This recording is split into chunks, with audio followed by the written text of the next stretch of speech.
Hi, everyone. Welcome to another Art of the Game over here at Cabbit Crossing. And we are three game masters talking about different games. We're giving you tips on whatever game you play, D&D, Call of Cthulhu, whatever. And this is originally the brainchild of Woody. So, Woody, what are we talking about today? And riffs, apparently. Riffs? Yeah, riffs, yeah. You don't like talking about riffs, though. But you never played it. About riffs. So, like Bruno. last episode, we talked about the ideal villain. This one might be thought of as like Villains Part 2, because as it just turned out, it seemed natural to follow this up with the discussion of, should you allow evil characters in the party? And I think that it's not much of a stretch to say that the majority of game masters are going to say no. And there's always these groups of thinking like, oh, I want to play an evil group. Hey, let's be edgy. And then they actually have to do it. And they're like, oh, this isn't fun at all.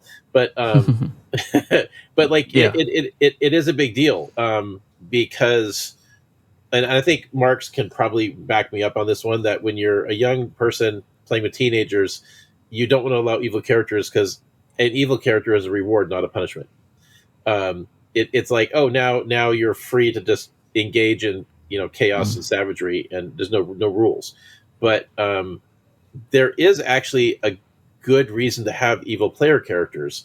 It's just a question of like, are you going to be like, how sophisticated is the situation, right? And does it work? And is the GM mature enough to handle it?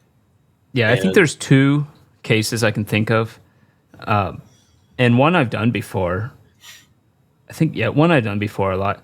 I had a one shot where I basically talked to the guy. I was like, by the way, you're going to be the big baddie, right? And they're not going to know it. and if you can do that, that's fine, right? That's planned. It's whatever.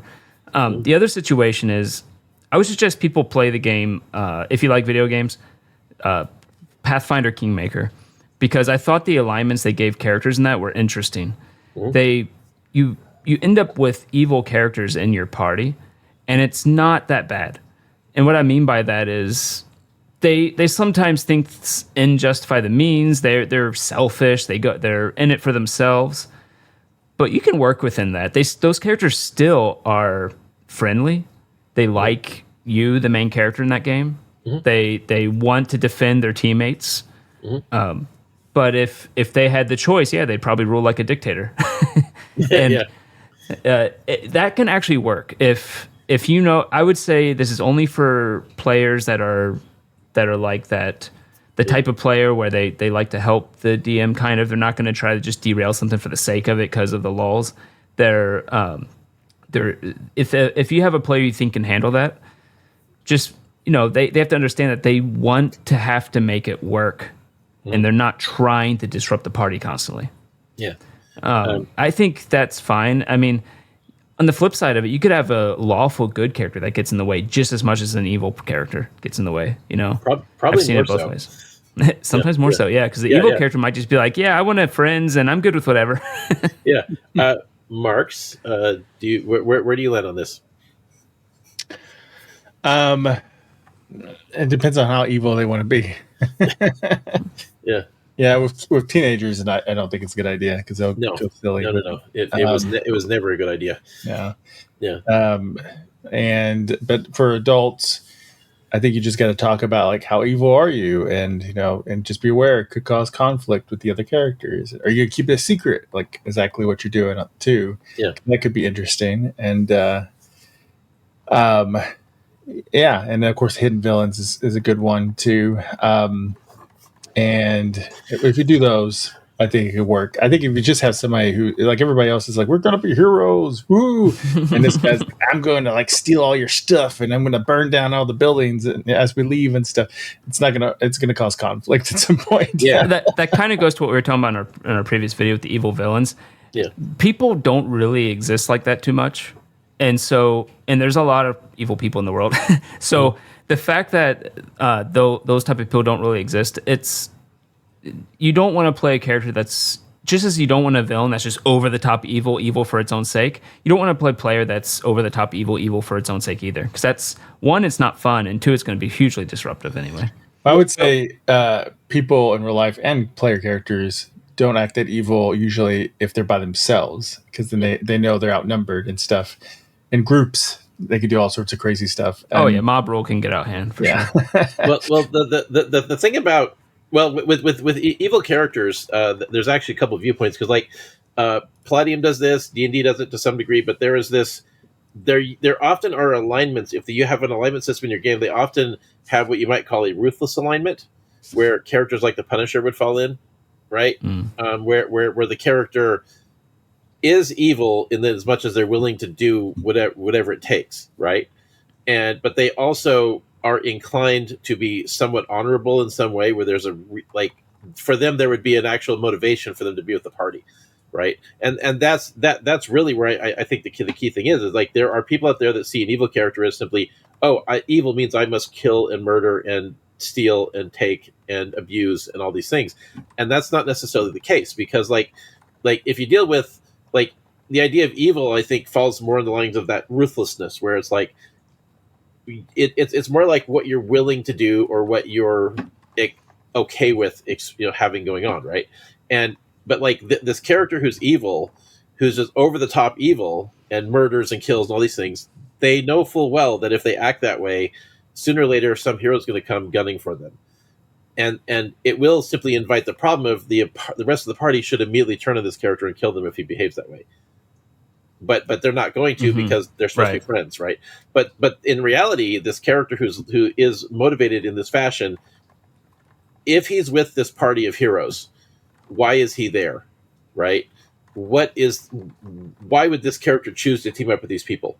Because they're clearly getting in the way of what he wants. So there has to be some reason why he's there, and the reason why he's there is they're furthering his goals in some fashion. I think that is the critical point that a lot of players miss is that an evil character should be played. There's only I think two ways to play the evil character. It's like the comic relief or with subtlety. And I don't think there's any two other ways to do it, because if you're an evil character in a good party, those are really the only two viable ways for it to work. And most players that I've dealt with don't have it in them to do either of those. I've definitely done I mean, when we played Monster of the Week and I was that Karkar character, Karkar was kind of evil, but he was the comic relief, and if you told him to not do something, he'd be like, okay. In my Saturday game where I'm running a Rifts group, one of the players was playing that comic relief evil character, and he was extremely talented at this to a point where I'm like, holy crap, how can you be so good? That's part of why Rick works on Rick and Morty, because he's most of the time they play him as a comic relief. Where the show fails is when they kind of suddenly how horrible he is the center of the plot, like the spaghetti episode. You watch these ones where it's like, do I really want to keep watching the show? And it completely it works when he's funny, when the evil is funny, and that's what my player on Saturday was really good at. Was he would propose these horrible things, and it's done with really good timing, and everybody laughs, and it's real fun. But after a while, you realize, he's actually an evil character, and he actually believes what he's saying. But this one player is so good at making it a joke that it actually worked. Yeah, there's another type of player that can't do it, I think, which is that I don't know how to say it other than say they're the chaotic stupid character. Where it's they think, well, this is my character and this is what they do, so time to try to kill you, right? Those type of players won't work with an evil character. You've got to have someone who is flexible and can be friendly while still being evil, and like you said, with humor. Maybe they have some type of code. Maybe they owe a debt to one of the players. These are all things we've said, right? Yeah, but I mean, you're right there. There are players who should never be given this opportunity. Yeah. Because that all they're going to do is use it to tear apart the party. They're going to use it as an excuse to do dumb things. Or to be a savage. Bad things. I shouldn't say dumb, because sometimes dumb things are fun. Because I've got particular people I'm thinking of, but there's people that they specifically are there because they want to be a savage. They want to be violent. They want to just get out of control. That's the only reason why they're there. And you've just handed them the keys to the kingdom. Yeah. Yeah, sounds like they need therapy. No, but I was thinking Bruce. the character from Daggerheart, which hasn't aired yet. Yeah. He's sort of slants almost evil sometimes. He likes killing people. Yeah. Yeah. But I stopped shy of doing anything to other players because it's like, you don't want to rock the boat, right? Yeah. Yeah. I saw a video where there was like a dating service. It was part of Standard Action, the old web series, but there was like a dating service for adventurers. So they had this paladin there, and he was recording, his singles video, and he was talking about how it is to go fight against hobbits or halflings because it's like beating up children. And Jesus Christ, it's so messed up. Yeah. Well, I think this one's going to be a shorter video, but I did have the little bit of a list of what we talked about. Which I'm sure we could talk about it for 10 minutes, Greg. I'm sure. Oops, wrong way. Yeah. But so we all agree, never play an over-the-top evil character. You shouldn't even have your villains like that, right? The over-the-top villain is overdone and boring. Unless you're playing the Stargate RPG. and it's built into the lore. The ghoul. Yeah. Yeah, that's weird that actually worked. Like somehow it worked, where it didn't work. Doesn't work anywhere else.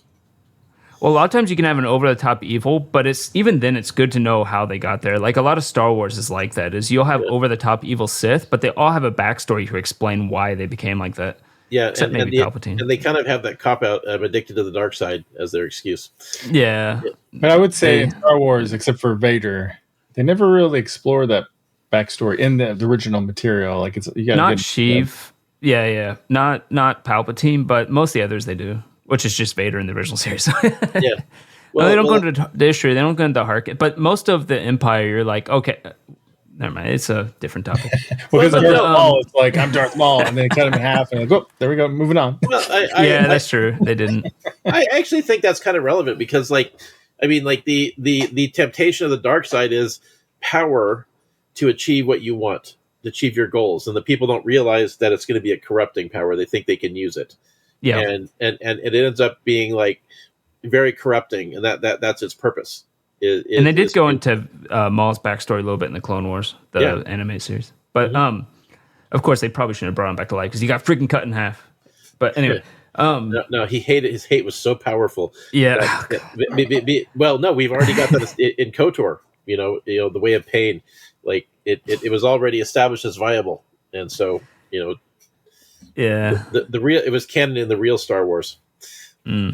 But they they have to if someone is going to do it, they have to make it work with the group, right? You can't have the person who's going to try to disrupt. Just like you don't want a lawful good paladin that's always going to disrupt everything everyone does. You don't want a crazy evil guy that's going to try to disrupt everything the party does. They have to be the type to want to make the group work.